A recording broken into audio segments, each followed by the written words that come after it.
So, today we're diving into something that pretty much every business has to deal with. How do you find your way when the market around you is just constantly shifting? We're going to look at a really cool case study that basically gives us a blueprint for how to navigate the complete unknown. And that really brings us to the big question, right? How do you navigate a market that has no map? When you're stepping into a new frontier, whether that's in technology or in this case, healthcare, how do you possibly move forward with any kind of confidence? So, where does our story begin? Well, it's in one of those exact frontiers, a really uncertain medical market. We're following a major biopharmaceutical company that was trying to find its way through what was, for all intents and purposes, completely uncharted territory. We're talking about the market for a liver disease called nonalcoholic steatohepatitis, or NASH. It's a huge, fast-growing, and super complex field. In fact, it's evolving so quickly that it was recently renamed MASH. You see? That constant change is exactly why our client was desperate for some clarity. And this really gets to the heart of the problem, this fog of uncertainty they were in. First off, nobody could agree on how big the market even was. The estimates of patient numbers were all over the place. Then you had doctors using different criteria to diagnose the disease. And on top of all that, there were very few effective treatments available. It was just a perfect storm of confusion. So you can imagine, being in that fog meant the company was facing some massive make-or-break questions. You gotta think of them like an explorer trying to figure out the absolute basics of this new world, just to survive, let alone actually succeed. And listen, these weren't small questions. They were wrestling with stuff like, how many patients are really out there and where are they? What are the actual opportunities to break this market into smaller pieces? How do our potential drugs even stack up against what the competition is doing? And of course, the big one, what's the real actual revenue potential here? And the risk here? It was crystal clear and absolutely huge. If they made a wrong move without getting answers, they could be looking at wasted investments and wildly inaccurate projections that could sink the whole project. So what do you do? How do you cut through that fog and lower that risk? Well, you don't just guess, you build a map. So let's walk through the 4-part plan that was designed to do exactly that. Now, this wasn't just some back-of-the-napkin sketch either. We're talking about a really sophisticated, multi-layered framework.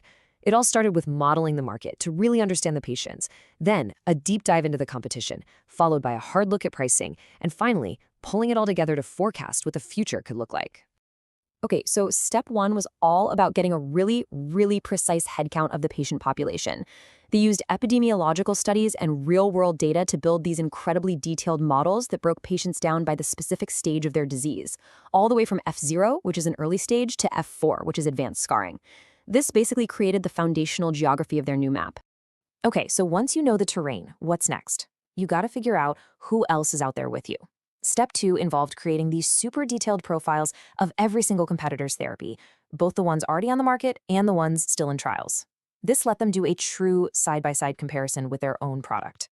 Then came step 3, the money part. Because let's be real, it's not enough to have an amazing product. People have to be able to pay for it. So by digging into insurance data and even interviewing payers, they were able to model different pricing scenarios to see what the market would actually support.